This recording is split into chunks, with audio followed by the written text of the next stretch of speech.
ತೇಜಸ್ವಿ ಅವರೇ, ಅಂದ್ರೆ ಎಲ್ಲವೂ ರಾಜಕೀಯ ಮಾಡಬೇಕು ನಿಜ ಖಂಡಿತ, ಆದರೆ ಜನರ ನೀರಿನ ದಾಹವೇ ಇಂಗದೇ ಇರುವಾಗ, ನೀರಿಗೆ ತತ್ವಾರವಾಗುವಾಗ ಪ್ರಧಾನಿಯೊಬ್ಬರು, ಈಗಾಗಲೇ ಹರ್ಷದವರು ಒಂದು ಮಾತು ಹೇಳಿದ್ರು, ಅವರು ದೇಶದ ನಾಯಕರು, ಕೇವಲ ಬಿಜೆಪಿಯ ಪ್ರಧಾನಿಗಳಲ್ಲ, ಅವರು ಇಡೀ ದೇಶದ ಪ್ರಧಾನಿ ಅಂತ. ಕರ್ನಾಟಕದ ಜನ ನೀರಿಗೆ ತತ್ವಾರ, ಕುಡಿಯೋ ನೀರಿಗೆ ತತ್ವಾರ ಆಗುವಾಗ ಸ್ವಯಂ ಪ್ರೇರಿತರಾಗಿ ಅದಕ್ಕೆ ಪ್ರತಿಕ್ರಿಯಿಸುವಂತಹ ಜವಾಬ್ದಾರಿ ಪ್ರಧಾನಿಗಳ ಮೇಲಿರೋದಿಲ್ವಾ? ಏನು ಮಾಡಬೇಕು ಅಂತ ಹೇಳ್ತೀರಿ ನೀವು? ಪ್ರಧಾನಿಗಳು ಬಂದು ಇಲ್ಲಿ ಮಳೆ ಬರೆಸ್ಲಿಕ್ಕೆ ಸಾಧ್ಯ ಇದೆಯಾ? ಪ್ರಧಾನಿಗಳು ಬಂದು ಇಲ್ಲಿ ಒಂದು ಸುಪ್ರೀಂ ಕೋರ್ಟು ಒಂದು ಜಡ್ಜ್ಮೆಂಟ್ ಕೊಟ್ಟಾದ ಮೇಲೆ ಎಲ್ಲವನ್ನೂ ನಾವು ಕೋರ್ಟ್ನಲ್ಲಿ ಹೋಗಿ ನಾವು ಅಫಿಡವಿಟ್ನೇ ನಾವು ತಪ್ಪಾಗಿ ಹಾಕಿ ಮುಖ್ಯಮಂತ್ರಿಗಳಿಗೆ ರಾಜ್ಯದ ಪರವಾಗಿರುವಂಥ ವಕೀಲರು ಮಾಡಿದಂಥ ಅಫಿಡವಿಟ್ನೇ ನನಗೆ ಗೊತ್ತಿಲ್ಲ ಅನ್ನುವಂಥ ಒಂದು ಸಂಪೂರ್ಣ ಲೀಗಲ್ ಫೇಲ್ಯೂರ್ ಆದಮೇಲೆ ಇವತ್ತು ನಮ್ಮ ಕೈಲಿ ಏನೂ ಮಾಡ್ಲಿಕ್ಕೆ ಆಗ್ತಿಲ್ಲ, ನಾವು ಎಲ್ಲದರಲ್ಲೂ ಸೋತೋಗ್ಬಿಟ್ಟಿದ್ದೀವಿ ಅಂತ ಆದಮೇಲೆ ಯಾರು ಹೇಗಾದರೂ ಮಾಡೋದು ಪೊಲಿಟಿಕಲ್ ಗೂಬೆ ಕೂರಿಸ್ಬೇಕಲ್ಲ ಯಾರ ಮೇಲೆ ಅಂತಂದಾಗ, ಯಾವ ಮೋದಿಯನ್ನು ಹಿಟ್ಲರು ಅಂತ ಕರಿತಿದ್ದಂಥ ನಮ್ಮ ಮುಖ್ಯಮಂತ್ರಿಗಳು ಇವತ್ತು ಮೋದಿ ಮಧ್ಯ ಪ್ರವೇಶಿಸಬೇಕು, ಮೋದಿ ಬರಬೇಕು, ಇದಕ್ಕೆ ಮೋದಿ ಸೊಲ್ಯೂಷನ್ ಕೊಡಬೇಕು ಅಂತ ಹೇಳ್ತಾ ಕೂತಿದ್ದಾರೆ. ನಾನು ಕೇಳ್ತಿರೋವಂಥದ್ದು, ಪತ್ರಿಕೆಗಳಲ್ಲಿ ಮತ್ತು ಸೋಷಿಯಲ್ ಮೀಡಿಯಾದಲ್ಲಿ ಮುಖ್ಯಮಂತ್ರಿಗಳು ಬರೆದಿರುವಂಥ 5 ಪತ್ರಗಳದ್ದು ಹೊರಗಡೆ ಬಂದಾಗಿದೆ. ಮುಂಚೆ 8 ಪತ್ರ ಅಂತಂದ್ರು, ಅದಾದ್ಮೇಲೆ 5 ಪತ್ರ ಅಂತ ಮುಖ್ಯಮಂತ್ರಿಗಳೇ ಮತ್ತೆ ಕರೆಕ್ಷನ್ ಕೊಟ್ಟರು. ಆ 5 ಪತ್ರದಲ್ಲಿ 3 ಪತ್ರಗಳು ವಿಚಾರ ಇದ್ದಿದ್ದು ಮಹದಾಯಿ ಇಶ್ಯೂ ಬಗ್ಗೆ, ಒಂದೇ ಒಂದು ಲೈನು ಕಾವೇರಿ ಬಗ್ಗೆ ಇರಲಿಲ್ಲ.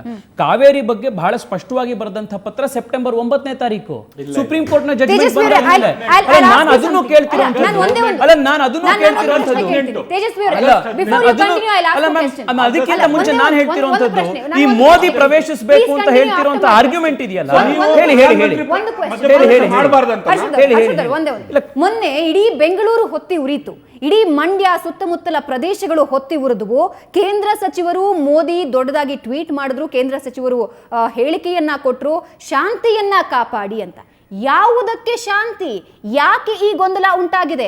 ಆ ಸಮಸ್ಯೆಗೆ ನಾವು ಯಾಕೆ ಗಮನ ಹರಿಸಬಾರ್ದು ಅನ್ನೋದು ಅದು ಕೇಂದ್ರದ ನಾಯಕರ ಜವಾಬ್ದಾರಿ ಅಲ್ವಾ? ಇಡೀ ದೇಶವನ್ನ ನಡೆಸ್ತಾ ಇರೋ ನಾಯಕರ ಜವಾಬ್ದಾರಿ ಆಗೋದಿಲ್ವಾ? ಒಂದು ಸಿಂಪಲ್ ರಿಯಾಕ್ಷನ್ ಅಬೌಟ್ ಈ ವಿವಾದದ ಬಗ್ಗೆ ಒಂದು ಸಿಂಪಲ್ ರಿಯಾಕ್ಷನ್. ಏನ್ ರಿಯಾಕ್ಷನ್ ಕೊಡಬೇಕಿತ್ತು ಅಂತ ತಾವು ಬಯಸ್ತೀರಿ? ಶಾಂತಿಯತೆಯನ್ನು ಕಾಪಾಡಿ ಅಂತ ಹೇಳಿರುವಂತ ತಪ್ಪು ರಿಯಾಕ್ಷನ್ ಅಂತ ತಾವು ಹೇಳ್ತೀರಾ? ಅಲ್ಲ ನೋಡಿ, ಜೂನ್ ನಲ್ಲಿ ನಮಗೆ ಯಾವಾಗ ಮುಂಗಾರು ಕಡಿಮೆ ಆಯಿತು, ರಾಜ್ಯದಲ್ಲಿ ಸೆಪ್ಟೆಂಬರ್ ನಲ್ಲಿ ಒಂದು ಬಹಳ ದೊಡ್ಡ ಒಂದು ಈ ರೀತಿಯ ನೀರಿಗಾಗಿ ಒಂದು ದೊಡ್ಡ ಸಮಸ್ಯೆ ಉಂಟಾಗತ್ತೆ, ಉಲ್ಬಣಗೊಳ್ಳುತ್ತೆ ಅಂತ ಹೇಳಿ ಮುಖ್ಯಮಂತ್ರಿಗಳಿಗೆ ಅರಿವಾಗಬೇಕಾಗಿತ್ತು. ಸುಪ್ರೀಂ ಕೋರ್ಟಿಗೆ ಮೆಟ್ಲೇರೋದಕ್ಕಿಂತ ಮುಂಚೆ ನಮ್ಮ ಲೀಗಲ್ ಟೀಮ್ ಅನ್ನ ತಯಾರು ಮಾಡಬೇಕಾಗಿತ್ತು. ನಮ್ಮ ಆಫೀಸರ್ಸ್ ಯಾರಿದ್ದಾರೆ, ನಮ್ಮ ಲೀಗಲ್ ಆಫೀಸರ್ಸ್ಗೆ ಕೊಡಬೇಕಾಗಿರುವಂತಹ ಮಾಹಿತಿಯನ್ನ ಸರಿಯಾಗಿ ಒದಗಿಸಬೇಕಾಗಿತ್ತು. ಕನಿಷ್ಠ ಪಕ್ಷ ಸುಪ್ರೀಂ ಕೋರ್ಟ್ ನಲ್ಲಿ ಹೋಗಿ ನಾವೇ ಒಂದು ಗುಡ್ ವಿಲ್ ಜೆಸ್ಚರ್ ಅಲ್ಲಿ 10,000 ಕ್ಯೂಸೆಕ್ಸ್ ನೀರು ಬಿಡ್ತೀವಿ ಅಂತ ಹೇಳಿ ಅಫಿಡವಿಟ್ ಕೊಡೋದಕ್ಕಿಂತ ಮುಂಚೆ ನಮ್ಮ ರಾಜ್ಯದ ಮುಖ್ಯಮಂತ್ರಿಗಳು ಇದನ್ನೆಲ್ಲ ಆಲೋಚನೆ ಮಾಡಬೇಕಾಗಿತ್ತು. ತಮ್ಮ ಆರ್ಗ್ಯುಮೆಂಟ್ ಹೇಗಿದೆ ಅಂತಂದ್ರೆ, ಯಾವುದೋ ರಾಜ್ಯದಲ್ಲಾಗುವಂತಹ ಒಂದು ಇರಿಗೇಷನ್ ಏನಿದೆ, ನೀರಿನ ವ್ಯವಸ್ಥೆ ಏನಿದೆ, ನಮ್ಮ ಸಂವಿಧಾನದ ಪ್ರಕಾರ ಅದು ರಾಜ್ಯದ ಮುಖ್ಯಮಂತ್ರಿಯ ಪ್ರೈಮರಿ ಹೊಣೆಗಾರಿಕೆ.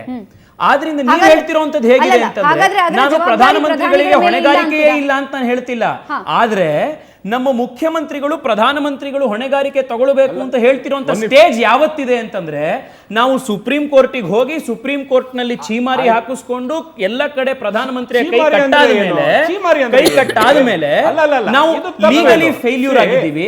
ನಾವು ಇಷ್ಟು ದಿವಸಗಳಲ್ಲಿ ಒಂದ್ ಸೆಕೆಂಡ್ ಪಾಲಿಟಿಕ್ಸ್ ಮಾಡ್ತಿರುವಂತದ್ದು, ಮೋದಿ ಅವರು ಇನ್ವಾಲ್ವ್ ಆಗಬೇಕು ಅಂತ ಹೇಳಿ, ಮೋದಿ ಬರಬೇಕು, ಮೋದಿ ಉತ್ತರ ಕೊಡಬೇಕು, ಪ್ರಧಾನಮಂತ್ರಿ ಮಧ್ಯಸ್ಥಿಕೆ ವಹಿಸಬೇಕು ಅಂತ ಹೇಳಿ ಆಗ್ರಹ ಮಾಡ್ತಿರುವಂತ ಏನು ಪ್ಲಾನ್ ಇದೆ, ಅದೊಂದು ಪೊಲಿಟಿಕಲ್ ಗಿಮಿಕ್. ಅದು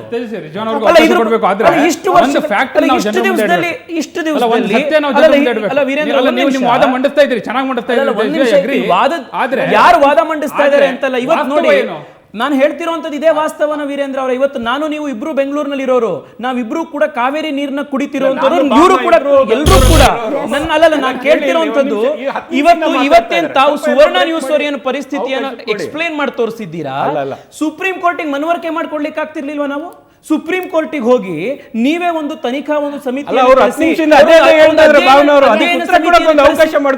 ನಾವ್ ಎಲ್ಲಾ ಕಡೆ ಫೇಲ್ಯೂರ್ ಆದ್ಮೇಲೆ, ನಮ್ಮ ವಿರುದ್ಧ ಜಡ್ಜ್ಮೆಂಟ್ ಸುಪ್ರೀಂ ಕೋರ್ಟ್ ನ ಜಡ್ಜ್ಮೆಂಟ್ ಬಂದಾದ್ಮೇಲೆ, ನಾವ್ ಎಲ್ಲಾ ಕಡೆ ಆಲ್ ಡೋರ್ಸ್ ಆರ್ ಕ್ಲೋಸ್ಡ್ ಅಂತ ಅಂದಾಗ, ರಾಜ್ಯದ ಜನತೆ ಉಗಿತಾ ಇದ್ದಾರೆ ಅಂತಂದಾಗ, ಈಗ ಮೋದಿ ಮೇಲೆ ಗೂಬೆ ಕೂರ್ಸೋಣ ಅಂತ ಹೇಳಿ ಈ ಪ್ರಶ್ನೆ ತಗೊಂಡು ಹರ್ಷದವರೇ ನಾನು ನಿಮ್ ಜೊತೆ ಮಾತಾಡ್ತೀನಿ.